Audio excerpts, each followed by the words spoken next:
and welcome to the second class where we're going to be talking about Fearshid Shillelagh. Today we're going to be looking at a little bit more than the slightly drier introduction of last week. We're going to be looking at how this really starts to look into a system. You'll notice first of all that I have wrapped my coat around my forearm on my offhand. Well, we'll explain why in a bit, but anyone who has studied any form of Dardy school fencing will recognise this variant of cloak. And indeed, this is one of the things that were included in the basics of effectively Antrim and other styles, but it's certainly something that we're going to include in Fearshid. So, the stats. As I explained last week, we have the cane covering 1/3, almost, and it covers my forearm. This will be important later. My cloak is wrapped, hopefully, around my arm, and we're going to be using this almost as a shield, but not quite, and I'll explain why. Now, the first thing we need to look at is the 4 lines of attack. Now, if I use Ian as my mark, the first line of attack is straight down the middle.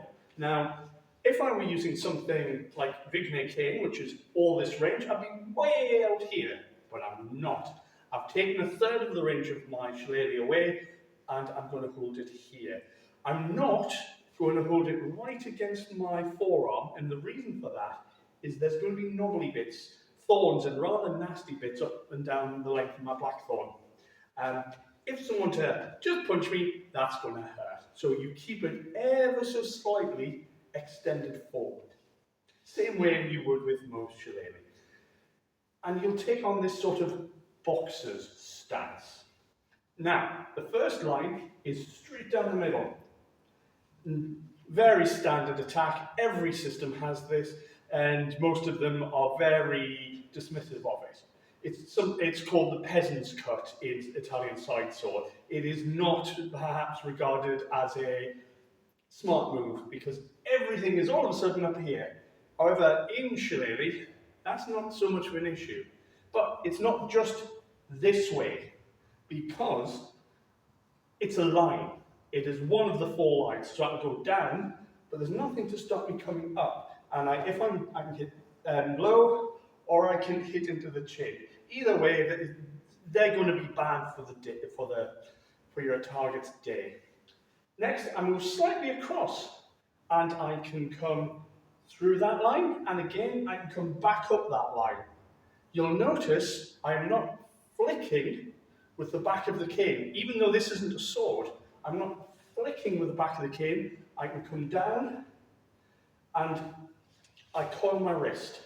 And as I coil my wrist, as we talked about the concept of the spindle, come down, I put pressure on my hips are turned, my wrist is turned, so what I'm going to do is I'm going to reset the spindle. Every motion one way has a motion the other.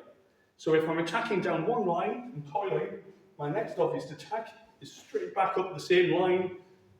There are reasons why you might change, but that's a lot of power generated and a lot of power generated.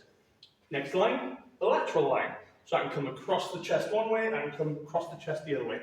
Shoulders, elbows, wrists, ribs, all of these things are within this line, and all of these things can be attacked.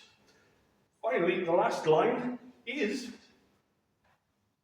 the ankle line. So I can come in from the knees, I can come in from the ankles. However, if I'm coming in up, I can also come in down. And you'll notice this line and this line across the diagonals are exactly the same. It's just the angle of attack you use.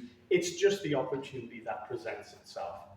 So what we're going to do is we're going to look at the 4 blocks, or the 4 different types of blocks. And the first block we're going to do is the upwards block. So if I have an attack coming in on this shoulder, I can simply just take it like this.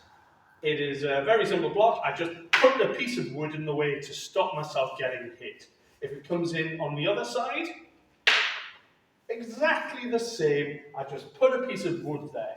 Now, you'll notice I've coiled. We'll come back to what happens next later. Now maybe my opponent is a little bit smarter, maybe he's going to come in high. Again, high block. You'll notice there is very little here. It is sometimes called the St. George parry. This block appears in so many different forms of weapon that it's almost ubiquitous. Every form has a defense like this, whether it's St. George's, Guarded Tester, or high block, as it is here.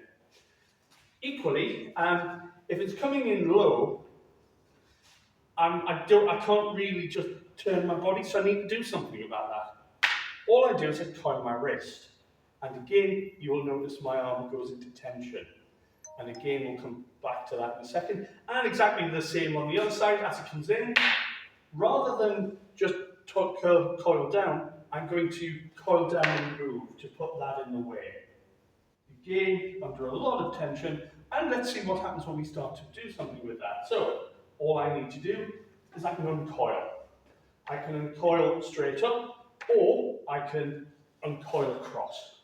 I can move my hips into it, I can move down, but the whole point of it is I have a lot of stored power in this position, and I can deliver that in a whole variety of ways. And if I happen to have the cane, know where the cane is, great, because that means it's not, if the cane's here, it's not in any of these places. So, that's one type of block, that is the cane block. Next, we will come to what we call the two-handed blocks.